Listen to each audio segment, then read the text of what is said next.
ओम शांति। आज के प्रातः क्लास में हम सब ने बाप दादा के अव्यक्त रूप के चले हुए मधुर महावाक्य सुने। मीठे बाबा ने आज जैसे बाबा स्वयं बिंदी हैं और उसके साथ साथ बिंदु और सिंधु, इसी रीत से बाबा ने आज हम बच्चों को विस्तार भी दिया और सार में समाने को भी कहा। ये मुरली ओरिजिनल 30 अप्रैल 1982 की है और सीज़न की लास्ट मुरली ये चली थी। बाबा ने आज आते ही कहा है कि बाप दादा इस साकारी देह और दुनिया में आते हैं सभी को इस देह और दुनिया से दूर ले जाने के लिए। दूर देश में ये देह नहीं चलेगी। पावन आत्मा अपने देश में बाप के साथ साथ चलेगी। तो चलने के लिए तैयार हो गए हो, वह अभी तक कुछ समेटने के लिए रह गया है। जब तक स्थान से दूसरे स्थान पर जाते हो तो विस्तार को समेट परिवर्तन करते हो। तो दूर देश व स्वीट होम में जाने के लिए क्या तैयारी करनी पड़ेगी? सर्व विस्तार को बिंदी में समाना पड़े। कहते हैं ना कि do in Rome as Romans do, जहाँ जाना वहाँ का सिक्का चलता है। तो बाबा ने कहा इस लौकिक दुनिया में भी जब किसी व्यक्ति की ट्रांसफ़र होती है, मान लो किसी को यहाँ से अमेरिका जाना है, तो फिर क्या होता है, उसको वो सोचता है कि जो जो चीज़ें अमेरिका में काम आएंगी वो इकट्ठी करता है, उसी स्थिति में आता है। और अंग्रेज़ी नहीं आती तो बोलना सीखता है, किताब लेता है। इसी प्रकार से बाबा कहते हैं मैं तुमको लेने आया हूँ। तुमने पुकारा हे परमात्मा मैं इस दुख की दुनिया से दूर ले चलो, हमें मुक्ति दो, बहुत पुकारा तो मैं आ गया। अब ये सोचना है तुमको कि वहाँ जाना है तो जैसा देश वैसा वेश, इसलिए वहाँ तुम्हारा शरीर तो नहीं चलेगा। तुम आत्मा यहाँ आए थे तो अब आत्मा रूप में वापस जाना है। इसलिए अब इस शरीर और इन बाकी चीज़ों से तो वहाँ नहीं पहुँचेगी ना। तो ये सोचो कि जिसने वहाँ जाना है उस वहाँ जाने की तैयारी में है। क्योंकि अचानक मैं कहूँ चलो और तुम कहो जी मुझे तो अभी शरीर का स्नान करना है या ये करना है, दुकान बंद करना है, ये नहीं चलेगा। इसलिए पूरी तैयारी रखो। बाबा ने कहा देखो तुम्हारी कितनी प्रवृत्तियां हैं, क्या तुम उनको सेकंड में समा सकते हो? हाँ। तो बाबा ने आज डिटेल में उनको अच्छी तरह से सुनाया। हाँ। शरीर की प्रवृत्ति, लौकिक प्रवृत्ति, सेवा की प्रवृत्ति, अपने रहे हुए कमजोरी के संकल्प की और संस्कार की प्रवृत्ति, सर्व प्रकार की प्रवृत्तियों से न्यारे और बाप के साथ चलने वाले प्यारे बन सकते हो। एक सेकंड में वहाँ कोई प्रवृत्ति अपनी तरफ आकर्षित करेगी। अब देखो जैसे ब्रह्मा बाबा ने शरीर छोड़ा, हमारे सामने छोड़ा, तो ब्रह्मा बाबा तो ये कहा करते थे कि जब तक ये संगम युग चलेगा मैं वहाँ रहूँगा। ब्रह्मा बाबा ने देखा कि मातेश्वरी जी ने शरीर छोड़ा, उनसे भी पहले वो ये कहा करते थे मेरा शरीर तो बूढ़ा है, मातेश्वरी तो यंग शरीर वाली हैं, ये अंत तक शिव शक्ति सेना की गाइडेंस करेंगी। अब उस समय आप सोचो, एक तो साधारण व्यक्ति होता है, उसकी मृत्यु होने लगती, वो अपने परिवार का बिजनेस का सोचता है। हम ब्राह्मण हैं, हमें जब शरीर छोड़ना पड़ेगा, हम तो अनेक जन्मों के लिए पुरुषार्थ कर रहे हैं, विक्रम विनाश कर रहे हैं, तो फिर भी उसमें शरीर आता है, आपका वातावरण आता है, आपके सेवाधारी आते हैं, तो सारा कुछ एक सेकंड में जब वो घड़ी आती है आपको सोचने का तो मौका नहीं मिलता ना। उस समय आपकी क्या स्थिति है? पहले से तैयारी है कि चल मेरे भाई मैं रेडी हूँ, या कि तुम्हें कोई चीज़ खींचेगी? बाबा कहते जैसे आप लोग ड्रामा दिखाते हो ना। हाँ। बाबा ने पूछा है समेटने की शक्ति अभी कार्य में ला सकते हो? वह मेरी सेवा, मेरा सेंटर, मेरा जिज्ञासु, मेरा लौकिक परिवार, लौकिक कार्य, ये विस्तार तो याद नहीं आएगा। अब देखिए एक बारी एक हम खेल खेलते हैं जिसको म्यूजिकल चेयर्स कहते हैं। आपने देखा होगा वो सब घूमते रहते हैं कुर्सियों के आसपास। अचानक जब कुछ घंटी बजती है अपनी जो कुर्सी उस पर बैठना पड़ता है, जो बैठ गया, बाकी आउट। तो कितना कंसंट्रेट करते रहते हैं, वो कुर्सी की तरफ ध्यान रखते हैं। ये तो खेल है। बाबा कहता है इस तरह से तुम्हारी कितनी खींच है। मान लो कोई खेल के घूम रहा है, कोई उसको पीछे से रस्सी से बांधा हुआ है, उसको खींच ही ले कुर्सी पर बैठते समय। तो बाबा कहता है तुम्हारी तो अनेक रस्सियाँ हैं। तो ऐसी तैयारी है कि जब अंत मते सो गते हो जाए, लास्ट घड़ी आए, सबसे मुक्त हो, तो पहले से रेडी रहना पड़ेगा ना, न्यारे और प्यारे। अगर न्यारे नहीं बन के प्यारे नहीं बने तो फिर प्यारे लाल ही रह जाओगे, फिर आप नहीं जा सकते। बाबा ने कहा ना, जैसे तुम ड्रामा दिखाते हो, हाँ, ऐसे प्रकार के संकल्प अभी ये करना, फिर वापस जाएंगे, ऐसे ड्रामा के मौफिक साथ चलने की सीट को पाने के अधिकार से वंचित तो नहीं रह जाएंगे। अभी तो खूब विस्तार में जा रहे हो, लेकिन विस्तार की निशानी क्या होती है?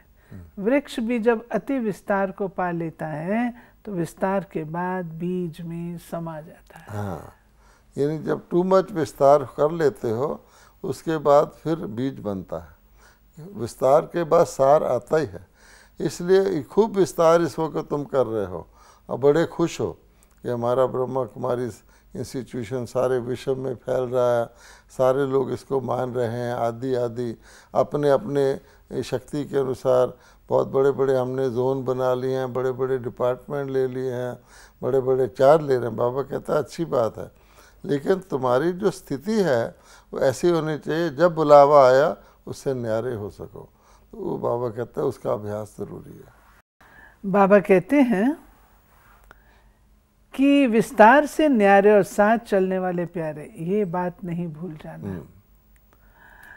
किनारे की रस्सियां सदा छूटी हुई हों, अर्थात सबसे छुट्टी लेकर रखो। जैसे आजकल यहाँ पहले से ही मरण मना लेते हैं ना, मरजीवा भोग लगाते हैं ना कई लोग, तो छुट्टी ले ली ना। ऐसे सब प्रवृत्तियों के बंधन से पहले से विदाई ले लो। मरजीवा भोग इसीलिए लगाते हैं कि मरने के बाद कौन मेरा भोग लगाएगा, क्या करेगा, मैं पहले से लगा लूँ, समझूँ कि मैं आज शरीर छोड़ दिया। उसके बाद उनको बहुत शक्ति मिलती है, हल्के हो जाते हैं कि मैंने अपना फाइनल भोग तो लगा लिया। इसी प्रकार से कभी कभी हम जब योग की प्रैक्टिस करते हैं, योग की भट्टी कराते हैं, ये भी एक्सरसाइज कराते हैं। मान लो कि आपको अभी 1 घंटे के बाद शरीर छोड़ना है, आपको पता है आपका कहाँ कहाँ जुड़ा हुआ है, सबसे छुट्टी ले लो, जाओ और सबसे छुट्टी ले लो, हमें तो जाना हो गया। तो वो बाद में अनुभव सुनाते हैं कि 1 घंटा तो पता ही नहीं लगा और हम सबसे जहाँ तुम्हारी इच्छा है, मधुबन पहुँचना है, जो भी करना, तो उसका योग बहुत अच्छा लग जाता है और सच में वो फील करते हैं हम लाइट हो गए। तो मानसिक तौर पे ली जाती है ना, इसको मरजीवा भी कहते हैं।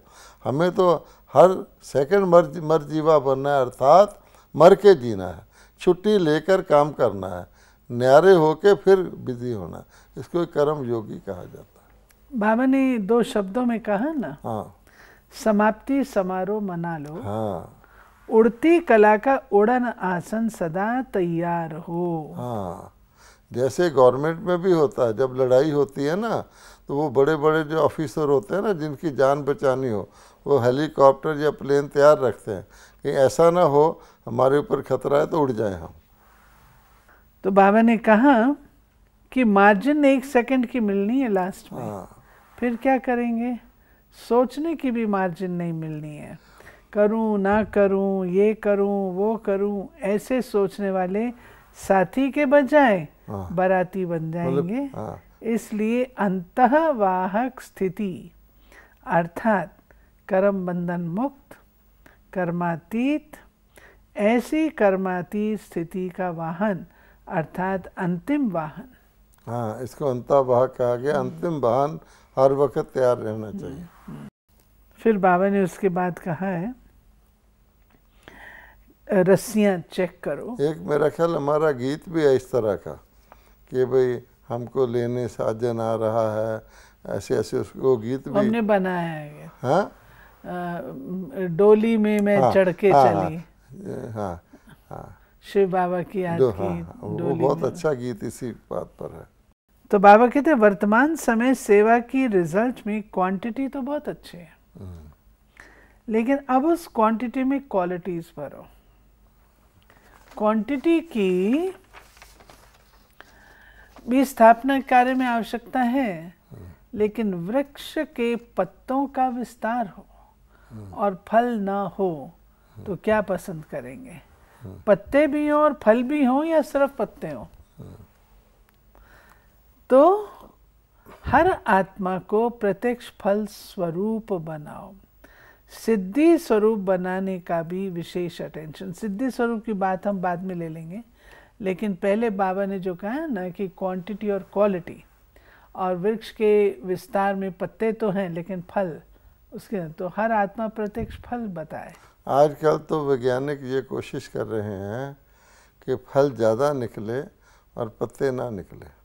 कई प्रकार के उन्होंने, जिसको कहते हैं कि भारत में अन्न पूरा करने के लिए उन्होंने इस प्रकार की वीट बनाई है जिसका पौधा छोटा होता है और जल्दी से वीट निकल आती है, ताकि वो जो शक्ति उसके अंदर है वो बीज को लगे, वीट को लगे, ना कि उसके पत्ते फैल जाए। इसी प्रकार से समय आजकल ऐसा है। इसी प्रकार से बाबा कह रहा है, आपने कोई पेड़ लगाया, अब उसमें पत्ते ही पत्ते पत्ते ही पत्ते पत्ते ही पत्ते निकल रहे, फल निकल ही नहीं रहा, वो किसी को पसंद आएगा ये पत्ते भी हों और फल भी हों, या फिर फल ज़्यादा हों पत्ते थोड़े हों। इसलिए बाबा कहता है क्वांटिटी मीन्स प्रजा, सतयुग की प्रजा, और क्वालिटी मीन्स उसके अंदर बड़े बड़े पदाधिकारी, महारथी, घोड़ेसवार आदि, और उसके बाद राजघराने के मेंबर्स, इस प्रकार से। तो बाबा कहते हैं क्वालिटी का भी ख्याल रखना है ताकि तुम्हारी सेवा सफल हो। और फिर कहता है कि सार जब पूरा वृक्ष फैल जाता है फिर बीज बन जाता है। ये हमारे लिए जैसे किसी को प्रोग्राम दिया जाता है ना, तुम्हें आगे क्या है, आगे क्या करना है, तो बाबा ने हमें नक्शा दिया है कि तुमको विस्तार भी करना है, नहीं तो तुम्हारी शक्ति क्या, क्रिएटर कैसे बनोगे, वहाँ पर किस पर राज्य करोगे, सेवा करोगे। फिर विस्तार के साथ साथ क्वालिटी भी आनी चाहिए, अर्थात उनको वारिस बनाओ। खाली उसको ज्ञान दे दिया अपने पाँव पर नहीं, वो आपके सहयोगी बने। फिर बाबा कहता उसके बाद भी पूरा करके अपना काम, ये नक्शा रखो, मुझे फिर बीज बन के वापस जाना। अब हमको देखना है हम कहाँ पर हैं। फिर बाबा ने कहा सिद्धि स्वरूप भी उनको बनाओ। हाँ। मैं पढ़ती हूँ, बाबा कहते हैं प्रत्यक्ष फल स्वरूप बनाओ, अर्थात विशेष गुणों के, शक्तियों के अनुभवी मूर्त बनाओ। वृद्धि अच्छी है लेकिन सदा विघ्न विनाशक शक्तिशाली आत्मा बनने की विधि सिखाने के लिए विशेष अटेंशन दो। वृद्धि के साथ साथ विधि सिखाने का, सिद्धि स्वरूप बनाने का भी विशेष अटेंशन। दुनिया में कई ऐसे भी होते हैं, वो कहते हैं कि सारे सदा लोग मेरे पर ही डिपेंडेंट रहे, मैं उनका गुरु रहूं, वो मेरे शिष्य रहें। अगर वो मेरे जैसे बन गए तो शायद मेरी गद्दी कोई खतरा पड़ जाएगा। बाबा कहता है यहाँ ऐसे नहीं है, यहाँ तुमको, तुम्हारा तो तुम बनाओगे तो तुम तो बन ही गए। तो बाबा कहता है आत्माओं को आप समान बनाओ। भगवान खुद कहता है कि मैं तुम बच्चों को ब्रह्मा बाबा के समान बनाता हूँ, साकार रूप में, निराकार में अपने समान बनाता हूँ, ज्योति स्वरूप। इसी प्रकार से उनको, यानी जिसको कहते हैं सिद्धि स्वरूप। तो सिद्धि स्वरूप क्या होती है?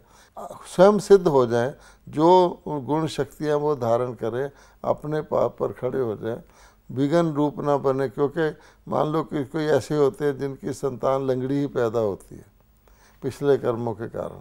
अब संतान तो होगी, सारी उम्र उसको संभालते रहते हैं। बाबा कहते वो संतान तुम्हें तंग करेगी ना। अगर तुम्हारी संतान ऐसी होगी जो स्वावलंबी होगी, तुम्हारी भी मदद कर जाएगी। इसलिए बाबा कहता है सिद्धि स्वरूप मैंने खुद पहले, तुम विधि के द्वारा विघ्न विनाशक बनो, निर्विघ्न बनो। पहले तो होता है विघ्न स्वरूप, फिर निर्विघ्न, फिर विघ्न विनाशक बनो। तो इस प्रकार के विघ्न विनाशक आत्मा तैयार करो।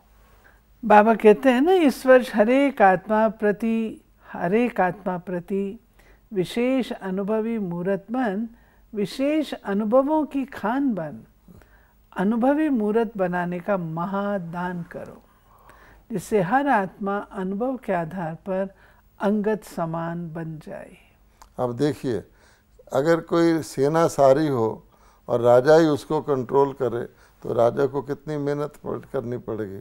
तो राजा उसके अंडर फिर चीफ ऑफ आर्मी बनाता है, फिर उसके आगे मेजर बनाता है, जनरल बनाता है, ताकि वो अपनी अपनी टुकड़ी को संभाले। तो अगर आप ऐसी आत्मा तैयारी नहीं करोगे तो सारी प्रजा का आपको ही पालन करना पड़ेगा। दिन से रात तक बिजी रहोगे, आपको थकावट भी होगी। अगर आप जिसको दुनिया में कहते हैं डेलीगेशन ऑफ पावर्स, लेकिन ऐसे लोग तैयार होंगे जिनको आप पावर डेलीगेट करो, ठीक तरह निभा तो सकें। इसलिए बाबा कहता है ये सिस्टम है कि तुम और आत्माओं को आप समान बनाओगे तो तुम्हारा सहयोगी बनेंगे, काम हल्का होगा और जिनकी पालना करनी है वो अच्छी तरह पालना भी होगी। फिर बाबा ने कहा है सदा उड़ती कला के उत्साह में रहना है और सभी रूहानी रूहे गुलाब जो गुलदस्ता तैयार करने की बाबा ने बात कही है, वो कही है कि सेवा के उत्सव तो तुम मनाते हो, कई सेवा के उत्सव है, लेकिन उसके साथ उड़ती कला का उत्साह भी बढ़ रहा है, ये चेक करो। क्योंकि सेवा की प्रूफ क्या है कि हम तैयार हो रहे हैं, फाइनली हमने जाना है, तो खुद भी जाने के लिए तैयार हो और जो तुम्हारे साथी उनको भी ले जाने के लिए तैयार हो। पहले बाबा ने कहा कि जो ब्रह्मा बाबा के समान बनेंगे वो साथी होकर जाएंगे, बाकी बराती होकर जाएंगे। शिव की बारात भी तो प्रसिद्ध है ना, तो बाबा कहते हैं बराती तो पीछे पीछे जाते हैं।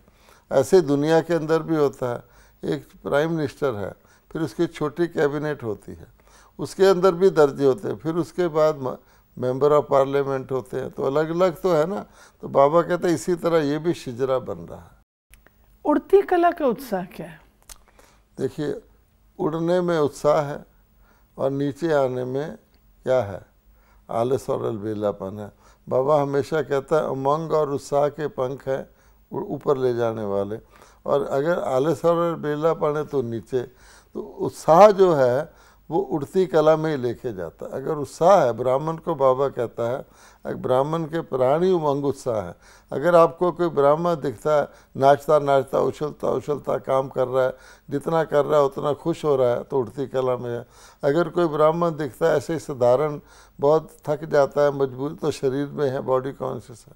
और बिल्कुल ही मुरझाया हुआ ब्राह्मण दिखता है तो क्या होगा कि झरमुई झरमुई करने वाला है, दूसरे को भी मुरझाया है। आप फलों की दुकान पे भी जाएंगे कि बहुत अच्छे अच्छे होंगे, सिलेक्ट करके टोकरी में लगाते हैं, फिर मीडियम होंगे, फिर एक ढेर होगा, कहेंगे इसको इसी रेट में सारे ही ले जाओ तुम। इसी प्रकार से बाबा ने जो गुलदस्ते की बात कही है, ये फर्स्ट टाइम बाबा ने जो हमको गुलदस्ते का काम दिया है, तो बाबा ने डिफाइन किया है गुलदस्ता किसे कहेंगे, उसको मैं पढ़ूंगी। बाबा कहते हैं हो सभी रूहानी गुलाब, वृक्ष भल वैरायटी हो, वीआईपी भी हो तो अलग अलग ऑक्यूपेशन वाले भी हों, साधारण भी हो तो गांव वाले भी हों, लेकिन सबको अनुभवों की खान द्वारा अनुभवी मूर्त बनाकर प्राप्ति स्वरूप बनाकर सामने लाओ। ये बहुत गहरी बात है कि देखिए, सेना के अंदर भी जनरल होते हैं। अब जनरल भी क्वालिफाइड होते हैं तो वो बाकी का ध्यान रखते हैं।